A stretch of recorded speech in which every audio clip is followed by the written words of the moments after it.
ہے، تجارت ہے، یہ ہم سب دیکھیں. ہم گڑبڑ کرتے رہے کتنے دن کریں گے؟ ایک دن مرنا ہے، جانا ہے اس کے سامنے. لیکن یہ ہمیں دیکھنا ہے کہ ہم کیا کر رہے ہیں. بعض لوگوں کو تو یہ دیکھا ہے کہ دیکھنے میں بڑے حاجی بھی ہیں، نمازی بھی ہیں، چہرے پر بھی داڑھی ہے، لیکن معاملات اس درجے خراب ہیں کہ حد ہے. یہ یاد رکھو، اللہ کے نبی محمد صلی اللہ علیہ وسلم اس شخص کا جنازہ نہیں پڑھاتے تھے جس کے اوپر قرض ہوا کرتا تھا. بعد مرتبہ منع فرما دیا آپ نے. لہذا ہمارے اگر کوئی معاملات ہیں، ہم ہر چیز کو دیکھیں اور سمجھیں کہ ہم کیا کر رہے ہیں، کس طریقے سے ہمیں کرنا چاہیے. لہذا معاملات کی درستگی یہ یاد رکھیے کہ جب ہمارے معاملات درست ہوں گے تو پھر آپ اور ہماری عبادتیں بھی اچھی ہوں گی، ہماری اولادیں بھی اچھی ہوں گی، فرما بردار ہوں گی. چونکہ نیک اعمال کے صادر ہونے کا ذریعہ اللہ تبارک و تعالیٰ نے ہمارے سامنے قرآن کی آیت کے ذریعے سے بیان کیا کہ آپ بہترین اور پاک اور صاف اور شفاف کھائیں گے مال تو پھر آپ سے عمل صالح صادر ہوں گے. اور جب مال ہمارا خراب ہوگا، آج یہی ہے کہ اگر ہمارے دلوں سے گناہ کے گناہ ہونے کا احساس ختم ہوا ہے تو اس کی بنیادی وجہوں میں سب سے بڑی وجہ یہ ہے کہ حلال اور حرام کی کوئی تمیز نہیں ہے.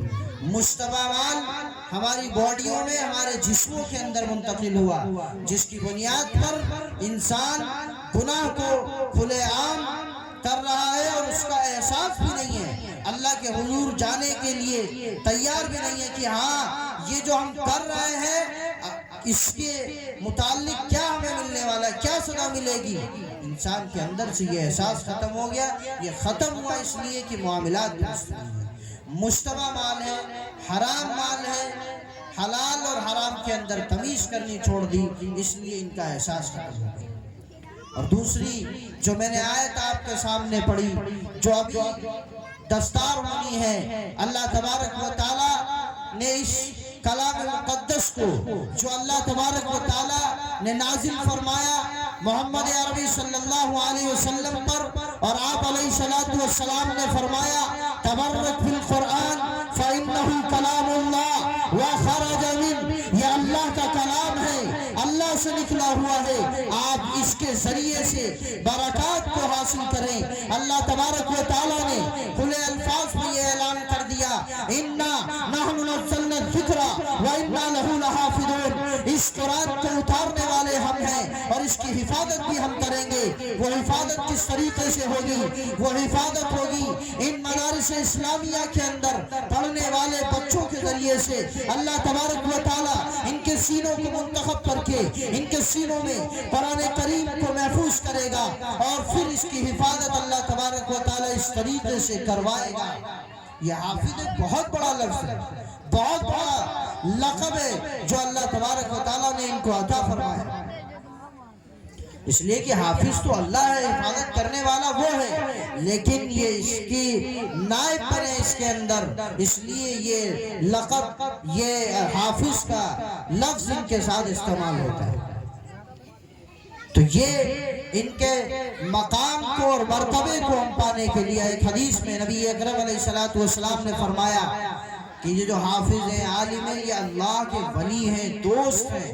ان سے دوستی کرنا اللہ سے دوستی کرنا ہے اور ان سے دشمنی کرنا اللہ سے دشمنی کرنا ہے.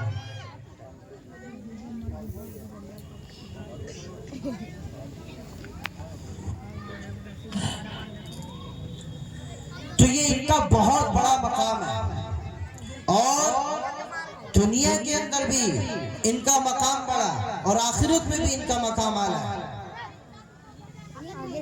دنیا کے بھی اندر عزت اور آخرت میں بھی عزت. نبی اکرم علیہ السلام نے فرمایا ان اللہ یرفع بهذا الكتاب اقواما ويضع به آخرین. اس قرآن کریم کے ذریعے سے اللہ تبارک و تعالی عزتیں عطا فرماتا ہے، بلندیاں عطا فرماتا ہے، اور جو ان سے جڑتے ہیں اللہ تعالیٰ ان کو بلند کر دیتا ہے، اور جو ان سے رخ موڑتے ہیں اور اسی قرآن کے ذریعے سے، اسی کتاب کے ذریعے سے بہت سے لوگ ذلیل و خوار ہو جاتے ہیں۔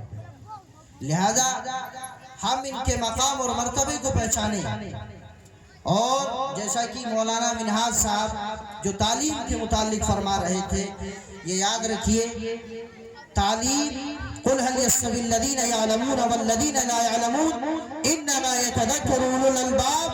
اللہ تبارک و تعالیٰ نے فرمایا کہ کبھی جاننے والے اور نہ جاننے والے برابر ہو سکتے ہیں؟ کیا کبھی عالم اور جاہل برابر ہو سکتے ہیں؟ کیا کبھی اندھیرا اور روشنی برابر ہو سکتے ہیں؟ نہیں ہو سکتے۔ روشنی انسان کو سیدھا راستہ دکھلاتی ہے، ہر مصیبت سے، ہر آنے والی تکلیف سے، ہر پہنچنے والی تکلیف سے انسان محفوظ ہوتا ہے۔ لیکن اگر اندھیرے میں چلے تو پھر انسان کہاں پہنچے گا؟ کون سی چیز آ جائے اس کے پاس، کس چیز میں لڑ کر گر جائے، کس کھائی میں گر جائے۔ تو قل هل يستوي الذين يعلمون والذين لا يعلمون انما يتذكر اولو الالباب۔ انسان علم کے ذریعے ہی سے اللہ کی معرفت کو جان سکتا ہے، علم کے ذریعے ہی سے انسان پہچان سکتا ہے اللہ کون ہے، علم کے ذریعے سے انسان کو پتہ چل سکتا ہے، صحیح اور غلط کی تمیز ہو سکتی ہے، حلال اور حرام کی تمیز ہو سکتی ہے۔ اور اگر انسان کے پاس علم نہ ہو تو پھر انسان بیکار ہے۔ لیکن یہ یاد رکھیے، علم کون ہے؟ علم جو نبی اکرم علیہ السلام لے کر آئے، اور قرآن جب نازل ہوا اور پہلی آیت جو آئی اقرا، تو بہت سے لوگ، تو ہم نے سنا ہے بہت سے لوگ پڑھتے ہیں کوئی علم حاصل کرو، علم حاصل کرو، اس میں علم کو بیان کیے گئے چاہے جو بھی ہو۔ لیکن ذرا آپ آگے بھی دیکھیں اللہ کیا کہہ رہا ہے، اقرأ بسم ربک الذی خلق، اپنے رب کو بولنا، یعنی وہ علم ہو جس سے رب یاد آئے، جس سے رب کی یاد تازہ ہو، جو رب تک پہنچانے والا ہو۔ آپ کوئی بھی چیز حاصل کرتے چلے جاؤ، اگر وہ رب تک نہیں پہنچا رہی اور رب تک نہیں رسائی کر رہی ہے اور رب کی یاد والی نہیں ہے تو پھر اس کو علم نہیں کہیں گے، نالج کہیں گے، کھانے اور کمانے کا ذریعہ ہوگا۔ آپ کچھ بھی پڑھیں لیکن اس کے ذریعے سے یہ ہم یاد رکھیں کہ علم وہی ہوگا جو اللہ کے نبی جناب محمد صلی اللہ علیہ وسلم لے کر آئے تھے۔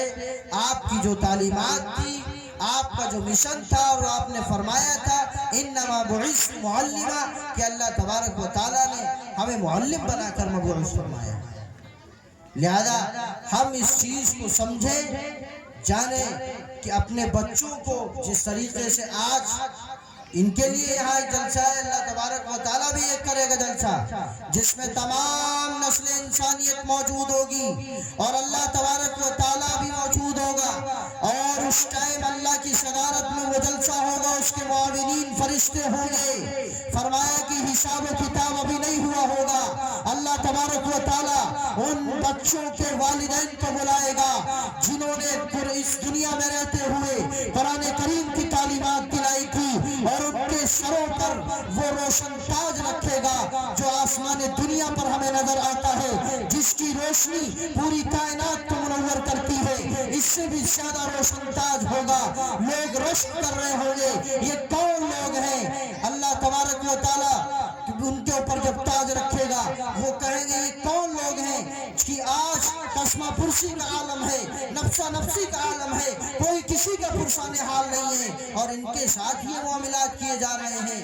اللہ کی اس قدر اللہ کی عنایات کی بارش ہو رہی ہے کہ ان کے اوپر تاج رکھا جا رہا ہے اور بہترین جوڑے پہنائے جا رہے ہیں۔ فرمایا جائے گا کہ یہ وہ لوگ ہیں کہ جنہوں نے دنیا کے اندر اپنے بچوں کو دینی تعلیم سے آراستہ کیا تھا، قرآن اور حدیث کی تعلیم دلائی تھی، اور ان کے مقام کو اللہ تبارک پھر جو یاد کرے، جس کے سینے میں محفوظ ہو، اس کا کیا عالم ہے؟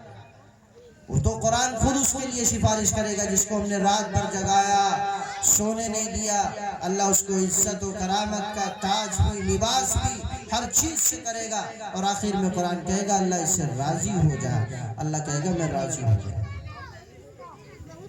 اور پھر ان کو شفاعت کا حق ملے گا 10 لوگوں تو وہ تو بخشائے۔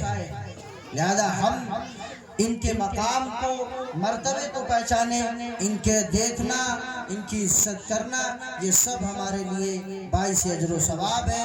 اللہ تبارک و تعالی ہم سب کو کہنے سننے سے زیادہ ان تمام باتوں پہ عمل کی توفیق عطا فرمائے۔ وآخر دعوانا الحمدللہ رب العالمین۔